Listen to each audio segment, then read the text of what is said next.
साथियों नमस्कार। आज के इस वीडियो में हम बीएससी, बीकॉम, बीए, बीएचएससी, बीबीए, बीसीए आदि सभी प्रकार के स्नातक द्वितीय वर्ष सेकंड ईयर के फाउंडेशन कोर्स में जो हिंदी विषय शामिल है उसे भाषा और संस्कृति विषय के नाम से जाना गया है, उसमें शामिल किया गया है। उस पर आधारित, उसके पाठ्यक्रम पर आधारित बहुविकल्पीय प्रश्न उत्तर को समझने का, जानने का प्रयास करेंगे। दोपहर का भोजन पाठ हमारे पाठ्यक्रम में शामिल है। दोपहर का भोजन पाठ एक कहानी है। दोपहर का भोजन पाठ का मुख्य पात्र कौन है? मुंशी जी, रामचंद्र, सिद्धेश्वरी या प्रमोद? दोपहर का भोजन पाठ जो कहानी है, इसके मुख्य पात्र के रूप में सिद्धेश्वरी हमारे सामने उपस्थित होती है। दोपहर का भोजन कहानी के लेखक कौन है? अमरकांत, सूर्यकांत त्रिपाठी निराला, महादेवी वर्मा या इनमें से कोई नहीं? दोपहर का भोजन कहानी के लेखक अमरकांत हैं।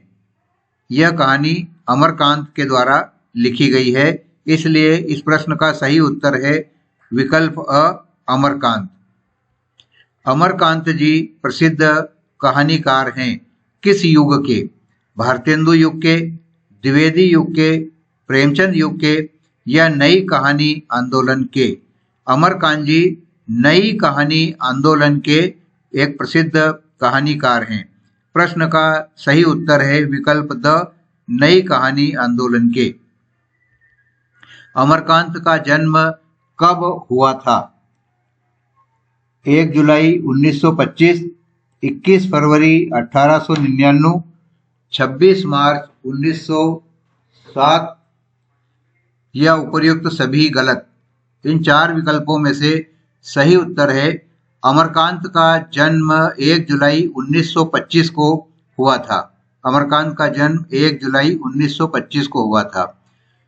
1 जुलाई 1925 को उत्तर प्रदेश के बलिया जिले की तहसील रसड़ा के नगरा गांव में एक कायस्थ परिवार में इनका जन्म हुआ। उनके पिता का नाम सीताराम वर्मा और माता का नाम अनंती देवी था। 17 फरवरी 2014 को इलाहाबाद में अमरकांत का निधन हो गया था। दोपहर का भोजन कहानी में कौन सा पात्र बीमार है? रामचंद्र, प्रमोद, मुंशी जी या मोहन?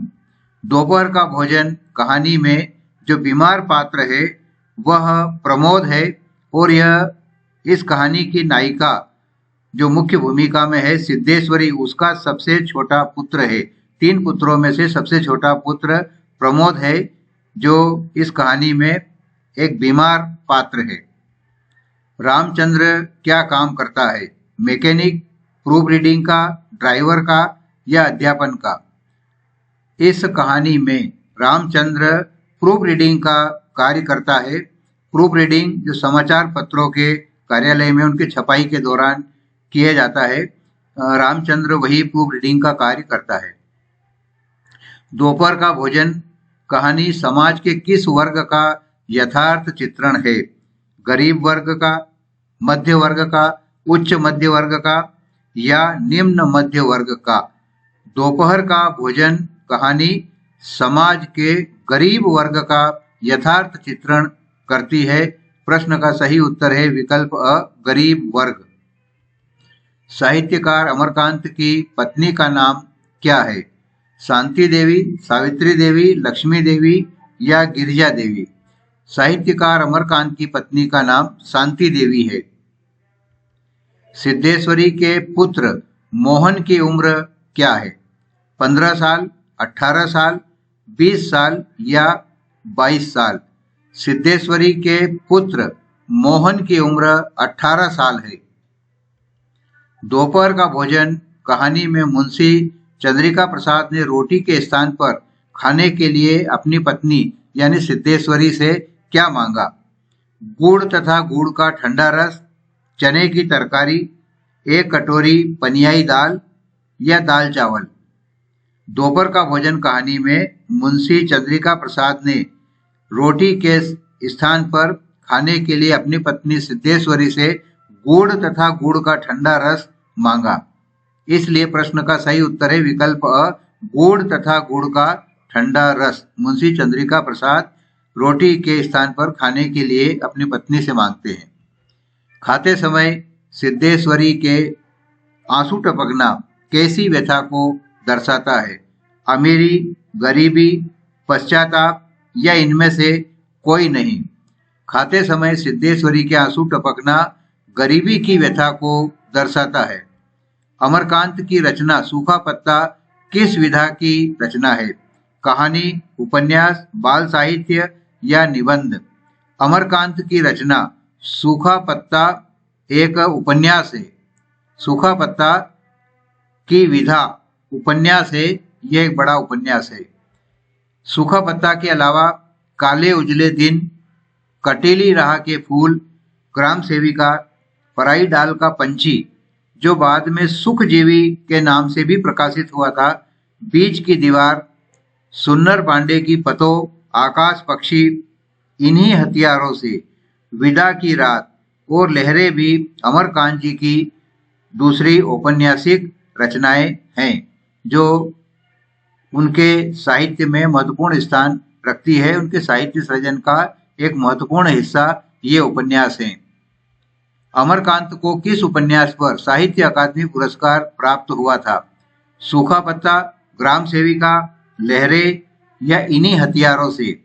इन चार में से अमरकांत जी को साहित्य अकादमी का पुरस्कार इन्हीं हथियारों से नाम के उपन्यास पर प्राप्त हुआ था और यह पुरस्कार यानी साहित्य अकादमी पुरस्कार उन्हें वर्ष 2007 में प्राप्त हुआ था। दोपहर का भोजन कहानी की भाषा शैली है? काव्यात्मक, संस्कृतनिष्ठ, उर्दू शैली या आम बोलचाल की भाषा? दोपहर का भोजन कहानी की भाषा शैली आम बोलचाल की भाषा में अमरकांत जी द्वारा लिखी गई है। 2009 में संपूर्ण साहित्य पर किस साहित्यकार को ज्ञानपीठ पुरस्कार प्राप्त हुआ? अमरकांत, निर्मल वर्मा, मोहन राकेश या अज्ञेय? 2009 में जो संपूर्ण साहित्य पर ज्ञानपीठ पुरस्कार दिया जाता है वह अमरकांत जी को प्राप्त हुआ था। 2009 में ज्ञानपीठ पुरस्कार अमरकांत जी को उनके संपूर्ण साहित्य पर दिया गया। लेकिन एक और बात हमें यहाँ ध्यान रखने की है कि वर्ष 2009 में अमरकांत और श्रीलाल शुक्ल दोनों को ही संयुक्त रूप से यह पुरस्कार दिया गया था। सिद्धेश्वरी के मझले बेटे का नाम क्या है? रामचंद्र, मोहन, प्रमोद, मुंशी चंद्रिका प्रसाद?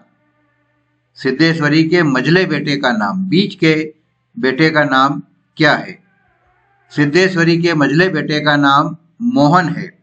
प्रश्न का सही उत्तर है विकल्प ब, मोहन। दोपहर का भोजन कहानी में सिद्धेश्वरी के कुल 3 पुत्र हैं। सबसे बड़ा रामचंद्र जिसकी उम्र 21 वर्ष है, मझला मोहन जिसकी उम्र 18 वर्ष है और सबसे छोटा प्रमोद जिसकी उम्र 6 वर्ष है। जब मोहन खा रहा था तब घर में कौन प्रवेश करता है? रामचंद्र, मेहमान, अंकल या मुंशी चंद्रिका प्रसाद?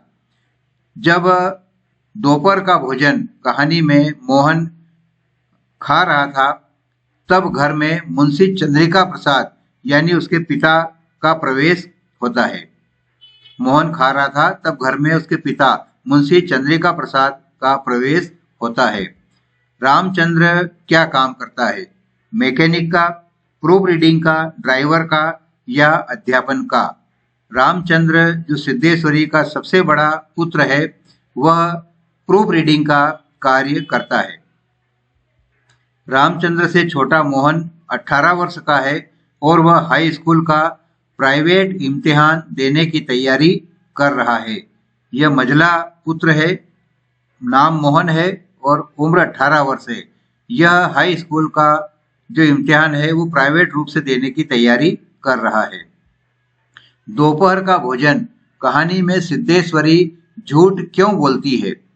डर के कारण, सबको भ्रमित करने के लिए, झूठ बोलना उसकी आदत है या परिवार में एकता बनाए रखने के लिए?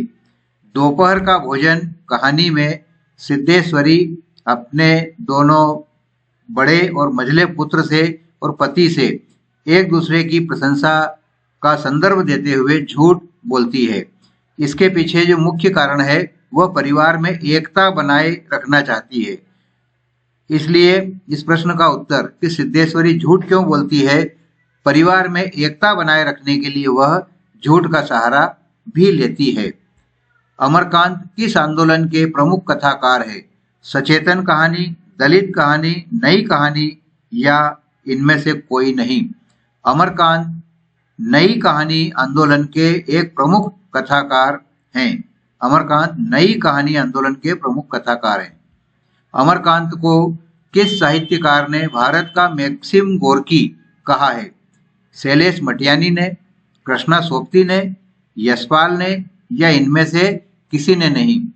अमरकांत को भारत का मैक्सिम गोर्की कहा जाता है और यह भारत का मैक्सिम गोर्की उपनाम जो है उन्हें प्रोफेसर यशपाल द्वारा दिया गया था। यशपाल का यह कहना था कि अमरकांत ने भारतीय समाज के शोषित वर्ग की, कमजोर वर्ग की या गरीब वर्ग की स्थिति को वैसी ही ईमानदारी और सटीकता से दर्शाया है जैसा कि गोर्की ने रूसी समाज के निम्न वर्ग के जीवन को दर्शाया है। इसलिए यशपाल ने उन्हें भारत का मैक्सिम गोर्की कहा था। ऐसे ही और उपयोगी वीडियो देखने के लिए इस चैनल को सब्सक्राइब कीजिए। आपने वीडियो को अंत तक देखा, बहुत बहुत धन्यवाद।